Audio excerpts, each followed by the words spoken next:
Nicholai Khan coined the term urban contemporary. His work consists of dynamic pops of color, aggressive brushstrokes, delicate line work, and splashes from his markers. Inspired by realism from his classically trained fine art education at the Fashion Institute of Technology, with influences by one of his favorite painters, Frank Frazetta, he was passionate about achieving this masterful touch, really knowing every type of pigment and how to use it to the best of his ability to realistically depict a moment. Looking at his pieces, you can imagine his paint markers dancing along the image as he meditated on his subjects. He had his own very subjective way of depicting life, which is apparent in his work, almost a more imaginative version of reality, touching on expressionism. With, of course, his mix and influences growing up in this vibrant city of New York, surrounded by graffiti and street art, he worked to depict exactly what a person or a scene would look like while also adding this symphony of imaginary colors. It was like this otherworldly way of viewing reality. Nicholai spent a lot of his time live painting in front of crowds of people who would go to wherever it is he would be just to see him paint and vibe out. He liked this spectacle element, but I bet was mainly inspired by the excitement of the people in the room. Knowing everyone's having a good time with the pressure of having to finish a piece in front of everyone in a short amount of time. Nicholai specifically chose subjects to depict that represented striving for greatness, really pushing past limitations and proving that one is capable of truly anything. Friedrich Nietzsche once said, "What is great in man is that he is a bridge and not an end." Nicholai created art that represented a path, a conversation between the art, the artist, and the viewer about the path of all of us, looking to become the best versions of ourselves, knowing we can achieve greatness. That, to me, is an icon. One who uses their craft to help everyone around them see their infinite potential.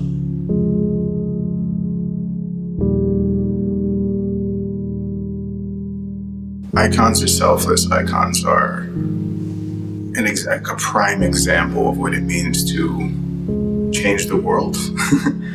Or even, the world could just be one person's world. Could be a few people's world. To me, an icon is timeless. An icon is innovative. An icon is not afraid to be exactly what they are and who they are. An icon is about leaving a part of yourself for history. I think of people being iconic as people who are not only celebrities, but people who use their celebrity to further a cause that they believe in. I believe that icons I believe that they're born because everyone, I believe in destiny. You have a certain path and it's made for you. The path is made for you. You know what I mean? You're gonna end up in an iconic position, if anything, you know what I mean? People that are energetically expressing great energy outwards in forms of music, dance, poetry, the visual arts, is people who have a tremendous and profound self-realization in the performance aspect. Is someone who exudes more than what they are in the present.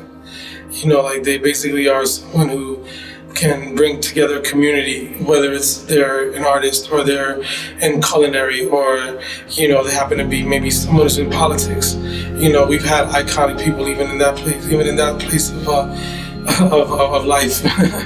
But, it's basically someone who just stands out and stands out for a really good reason, and usually it's, in my opinion, a person who affects humanity. I'd like to believe that anybody could be an icon in today's society. I think it just would be the right set of circumstances and the right values, the right strength of character. I think in today's society it's much harder to do things that are considered iconic because we're so inundated with media and things, but I think it's a more important time ever to have those people who were setting moral compasses or, cultural compasses, I think we're losing our way a lot now because we're so flooded with do this, don't do that, that we don't really have people to look up to as much anymore. Singularly, we look up to things, and we look up to, how people perceive us rather than looking up and perceiving other people. And I think somebody with a strong enough vision, and a strong enough execution of that vision becomes iconic. See, it's almost like which came first, the chicken or the egg, right? Because you figure like this, and that kind of people can say, well, this person was born to be this way, but there's plenty of icons, I'm sure, that have worked their way to become that status. They worked their way through the ranks because they had a vision, they had a goal, they had a purpose, and they saw it through. I think Nicholai's message for the Be Your Own Icon series is that you can't be afraid to do the things that you're driven to do and be the best at what you're doing. Whatever it may be, do the things and do them without fail and consistently and in a way that people can't help but deny your greatness. I used to have a phrase which was draw till they pay me. And that was my own mindset to keep doing what I did every day until I could do it forever.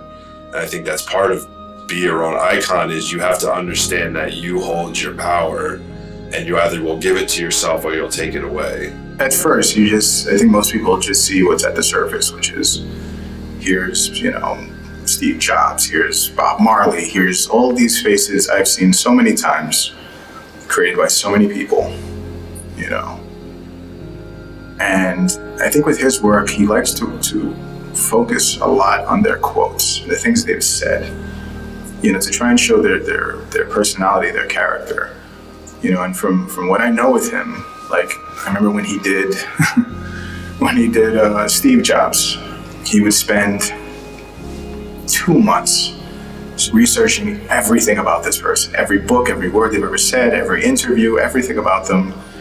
And in his own way, he became them. It's sort of like the artist version of a method actor, He would take on their way of thinking and create the perfect piece that would reflect them, or they would be proud of, But again, like the series is called, Be Your Own Icon, it's not about the person, it's about showing the mastery of who they are, to influence other people, to inspire other people, And even the Steve Jobs, like he made the piece out of 7 layers of glass.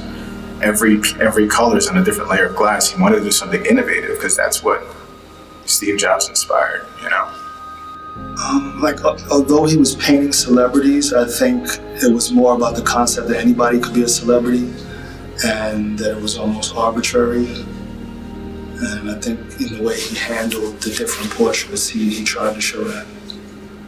And I think that it's important for people to see their own power. And I think he knew that people were more powerful than they wanted to believe. And I think people could do more. He believed people could do more than they thought they could.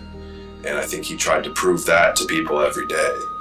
One of the things I loved about him was that he's just this little guy, and he was like climbing up things and fearless and always doing these things. And partly it was for himself, but partly I think it was to show people that anyone can do it. You just need to set in your own intention to do it. Be your own icon. Don't wait for someone to ask you to. Don't just go and do and be yourself, and then people will recognize how much you've done, and that's when you become iconic. And I think that's the series. The series is like, look at who these people were, look at what they did, but now look within. Look, what can you do to be the same? Well, not be the same, but just be your own icon. Yeah. Nick had this immense energy that perforated outwards, and every time I say his name, it's exactly what, for me, represents that sense of energetic feel that he poured out. And it was so genuine, like I repeated again, the genuineness of his purpose, how sincere he was about what his craft, was and is still ongoing. It impacted me. I still do. So I consider him to be in the books as an iconic entity. Even in the moments of all the moments of my insecurity, after I first met Nick, even from the very first day, he was always just letting me know, yo, you're special. You got something. I see it. He would tell me, like, I see it in you. And then so when I first met him, it was through Justin, and then it was wild. It was like, by the time I left that day, it was like if I knew Nick my entire life. That's the kind of effect he had.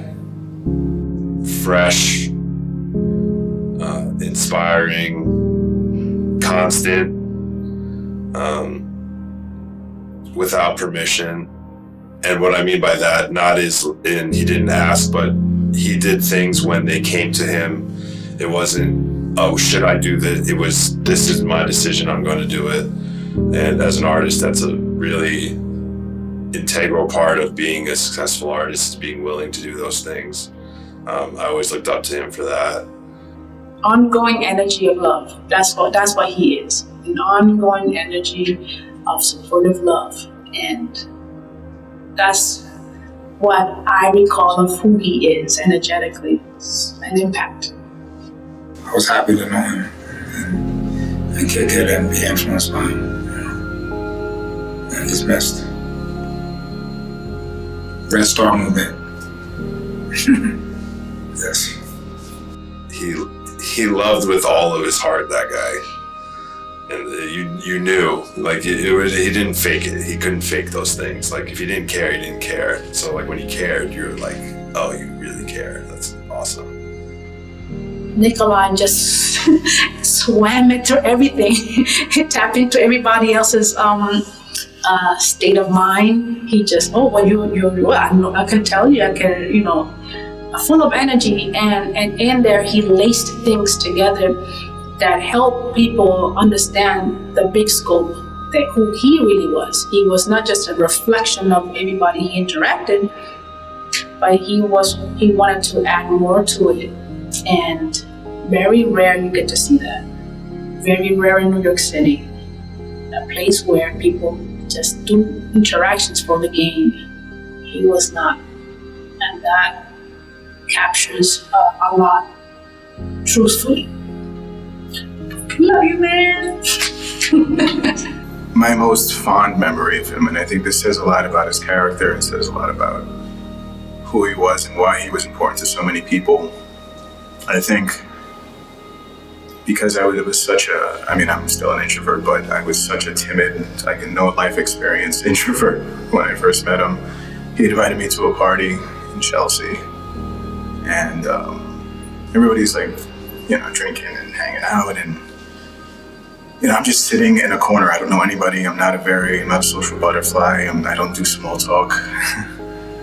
But, I'm always just there, trying to figure out where I fit.